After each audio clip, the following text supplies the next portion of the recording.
psychology class as we are explaining our chapter 2, the methods of inquiry in psychology, and we have discussed so many topics in it, and today we are taking experimental groups limitations. It has some limitations like experiments are often conducted in a highly controlled laboratory situation. In this sense, they only simulate situations that exist in the outside world.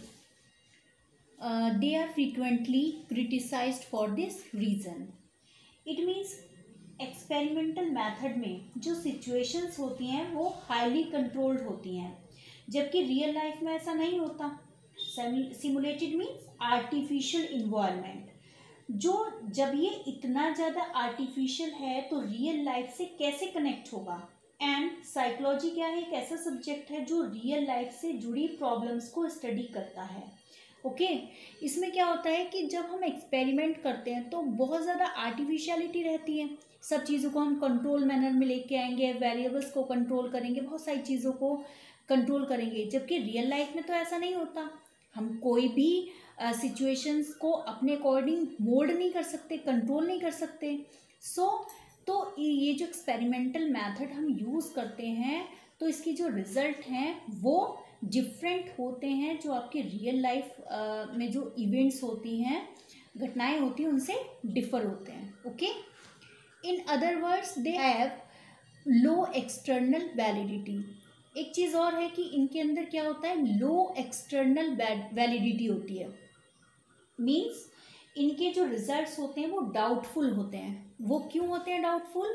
क्योंकि उनको एक artificial environment में हमने conduct कराया, तो उसका जो result आएगा वो वहाँ वेरी करेगा जब हम उसको रियल लाइफ में इम्प्लीमेंट करेंगे. क्योंकि रियल लाइफ से जो आपके एक्सपेरिमेंटल सिचुएशंस है वो कहीं पर भी सिमिलर नहीं होती हैं. ठीक है, तो जो वो रिजल्ट आएगा वो भी वेरी करेगा. यहाँ पर क्या है, लो एक्सटर्नल वैलिडिटी पाई जाती है किसमें, एक्सपेरिमेंटल मेथड के थ्रू जो एक्सपेरिमेंट्स किए जाते हैं. Okay Another limitations of the laboratory experiment is that it is not always feasible to study a particular problem experimentally. For example, an experiment to study the effect of nutritional deficiency on intelligence level of children cannot be conducted as it would be ethically wrong to starve anyone. The third problem is that it is difficult to know and control all the relevant variables.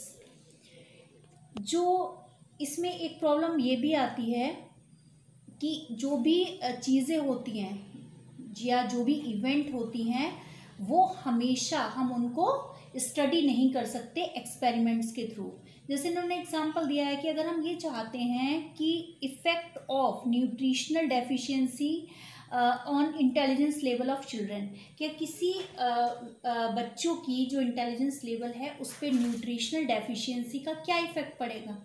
तो वहाँ पे हम ऐसा तो नहीं कर सकते कि किसी बच्चे को हम भूखा रखें या फिर ये देखें कि उसकी इंटेलिजेंस लेवल पर उस भूखा रहने के कारण क्या इफ़ेक्ट पड़ा है, क्योंकि ये एथिकली नहीं है. ठीक है, तो ऐसी इस तरह की जो प्रॉब्लम्स होती हैं वो हम एक्सपेरिमेंट्स के थ्रू नहीं मेज़र कर सकते. Okay The next is field experiments and quasi-experiments. If a researcher wants to have high generalizability or to conduct studies which are not possible in laboratory setting, she or he may go to the field or the natural setting where a particular phenomena actually exists. In other words, he or she may conduct a field experiment. Okay? अब क्या है, ये field experiment क्या होते हैं कि यहाँ पर क्या है, हम एक्सपेरिमेंट तो करेंगे लेकिन वो एक लैब में ले जाकर नहीं होगा, क्योंकि लैब के अंदर वो सेटिंग्स नहीं होती जो हम फील्ड एक्सपेरिमेंट्स के थ्रू रिसर्च करना चाह रहे हैं. ठीक है, तो वहाँ पर हम क्या करते हैं कि जिस जगह पर वो इवेंट हो रही हो, जिस जगह पर वो पर्टिकुलर बिहेवियर जनरेट हो रहा हो, तो वहाँ पर हम जाएंगे और नेचुरल सेटिंग में जहाँ पर भी वो फिनोमिना जिसको हम एक्चुअली मेज़र करना चाह रहे हैं, तो वो जिस जगह हमको मिलेगा वहाँ पर जाकर हम रिसर्च करेंगे और अपना डाटा कलेक्ट करेंगे. वो क्या कहलाता है, आपका field experiment. Okay For example, a researcher may want to know which method would lead to better learning among students, lecture or demonstration method. For this, a researcher may prefer to conduct an experiment in the school. The researcher may select two groups of participants, teach one group by demonstration method and another group by the normal teaching method for some time. She or he may compare their performance at the end of the learning session. In such type of experiments, the control over relevant variables is less than what we find in laboratory experiments. Also, it is more time consuming and expensive. यहाँ पर जिन्होंने example दिया है वो ये दिया है कि अगर हम ये चाहते हैं कि स्टूडेंट्स के बीच में जाकर ये देखा जाए कि उनके ऊपर लेक्चर मेथड से अच्छा इफेक्ट पड़ता है स्टडी में या फिर डिमॉन्स्ट्रेशन मेथड से, तो इसके लिए हम क्या करेंगे, जो रिसर्चर है वो एक्सपेरिमेंट करेगा और वो कहाँ जाएगा, स्कूल में। ठीक है, तो वहाँ पर कुछ बच्चों को सिलेक्ट करेगा, दो ग्रुप्स बना लेंगे। तो एक ग्रुप को तो पढ़ाया जाएगा आपके लेक्चर मेथड से और एक ग्रुप को पढ़ाया जाएगा आपके डिमॉन्स्ट्रेशन मेथड से।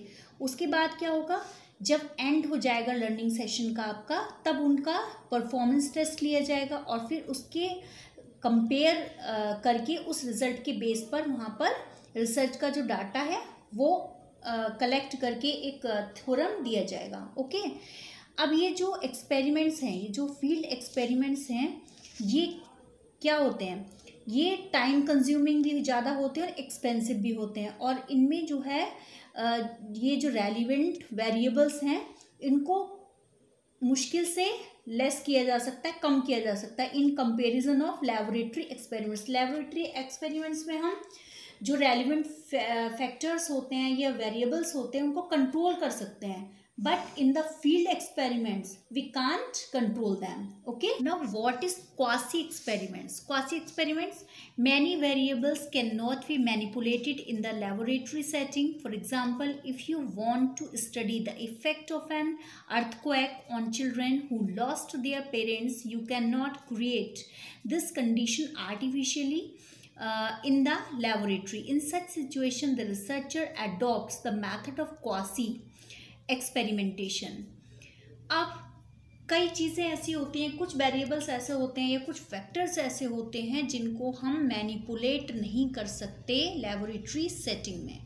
ओके, तो वहाँ पर हमें क्या करना होता है, क्वासी एक्सपेरिमेंटेशन करना होता है। लाइक जैसे कि अगर हम स्टडी करना चाहते हैं कि अर्थक्वेक का उन बच्चों के ऊपर क्या इफ़ेक्ट पड़ा जिनके मम्मी पापा उस अर्थक्वेक के दौरान मारे गए थे। ओके, अब यहाँ पर हम इसको लैब में तो नहीं कर सकते, जनरेट कर सकते कि आर्टिफिशियल अर्थक्वेक बना लें हम और फिर इस एक्सपेरिमेंट को करें। तो वहाँ पर क्या है, हम कौन सा एक्सपेरिमेंटेशन मेथड अपनाएंगे, क्वासी एक्सपेरिमेंटेशन। इसमें क्या करते हैं हम, in such types of experiments the independent variable is selected rather than varied or manipulated by the experimenter. इस तरह के एक्सपेरिमेंट्स में जो इंडिपेंडेंट वेरिएबल सिलेक्ट किया जाता है, ओके, और वो मैनिपुलेटेड नहीं किया जाता एक्सपेरिमेंटर के थ्रू। ठीक है, for example in the experimental group we can have children who lost their parents in the earthquake, and in the control group children who experienced the earthquake but did not lose their parents. Thus a quasi experiment attempts to manipulate an independent variable in a natural setting using naturally occurring groups to form experimental and control groups.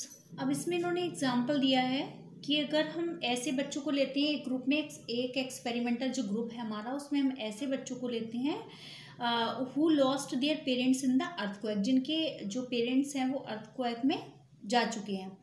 And in the control group children who experience the earthquake but did not loss their parents. Control group में ऐसे बच्चों को लेते हैं जिन्होंने experience किया है earthquake का, लेकिन जो उनके मम्मी पापा उनकी डेथ नहीं हुई है अर्थक्वेक में। ठीक है, अब ये जो क्वासी एक्सपेरिमेंट है ये क्या अटेम्प्ट करता है, मैनिपुलेट करने की इंडिपेंडेंट वेरिएबल्स को इन नेचुरल सेटिंग में। एक नेचुरल सेटिंग में उसने अपने ये दो ग्रुप बनाए हैं, नेचुरल सेटिंग है, और वहाँ उस नेचुरल सेटिंग में वो इंडिपेंडेंट वेरिएबल को मैनिपुलेट करने की कोशिश करता है. Okay, now the next method is correlational research.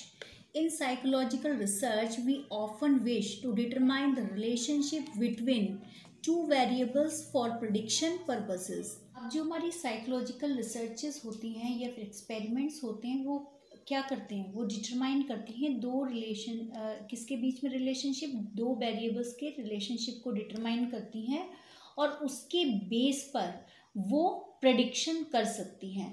अगर हम प्रेडिक्शन करना चाहते हैं तो सबसे पहले हम क्या करेंगे, दो वेरिएबल्स के बीच में जो हमारा रिलेशनशिप है उसको ढूंढेंगे, उसको सर्च करेंगे, उसके बाद हम क्या करेंगे, कोई भी प्रेडिक्शन हम दे सकते हैं. Okay, for example you may be interested in knowing whether the amount of study time is related to the student's academic achievement.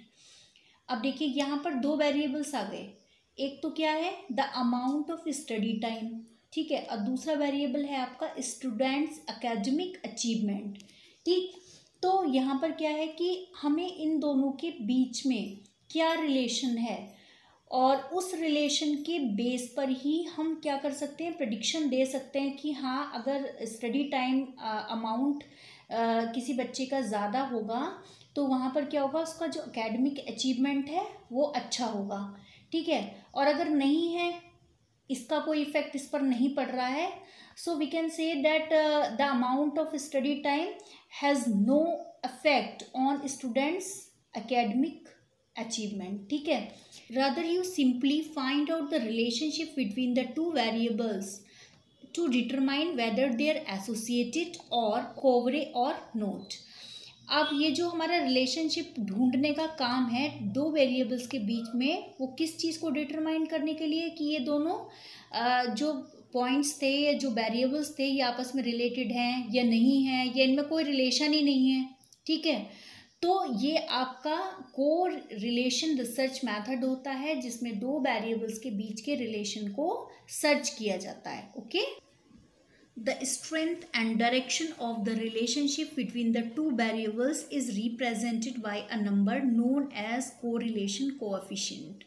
Okay, अब ये जो हमारा रिलेशन है दो वेरिएबल्स के बीच में, उसको किसी एक नंबर से रिप्रेजेंट करते हैं, वो क्या कहलाता है आपका correlation coefficient. It's value can range from +1.0 through 0.02 -1.0. Okay, as you can see the coefficient of correlation is of three types: positive, negative and 0. अब ये जो हमारा कोएफिशिएंट है वो तीन तरह का होता है, पॉजिटिव होता है, नेगेटिव होता है या फिर ज़ीरो होता है. अब पॉजिटिव कोरिलेशन क्या है, a positive correlation indicates that as the value of one variable x increases the value of the other variable y will also increase.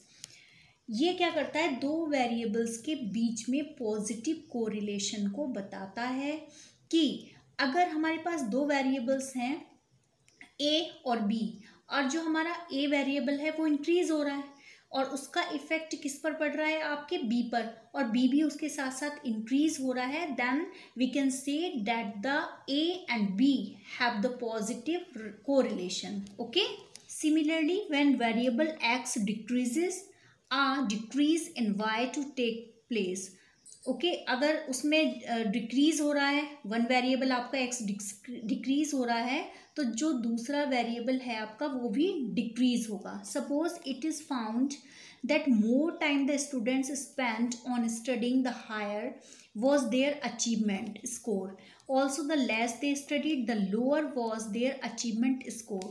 This type of association will be indicated by a positive number, and the stronger the association between studying and achievement, the closer the number would be to +1.0. You may find a correlation of +0.85, indicating a strong positive association between study time and achievement. Okay, सो यहाँ पे positive correlation को हम example के through भी समझ सकते हैं कि हमने दो वेरिएबल्स लिए थे, एक तो स्टडी टाइम लिया था और एक लिया था achievement.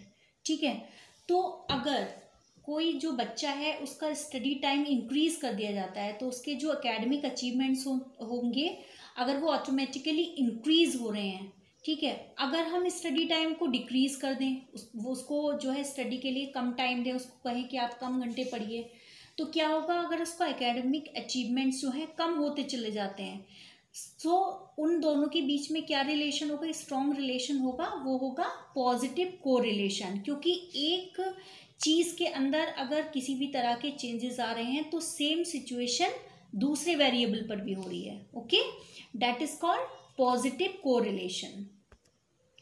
On the other hand, a negative correlation tells us that as the value of one variable x increases, the value of the other y decreases.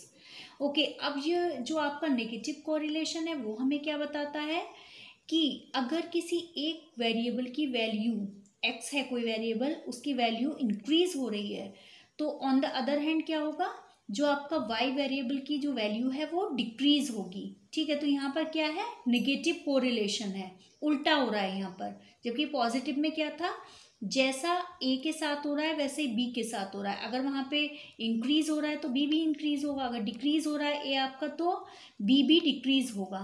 और नेगेटिव में क्या होता है, नेगेटिव कोरिलेशन में अपोजिट चलता है। अगर a में इंक्रीज हो रहा है, a की वैल्यू इंक्रीज हो रही है, तो b की वैल्यू क्या होगी, डिक्रीज होगी।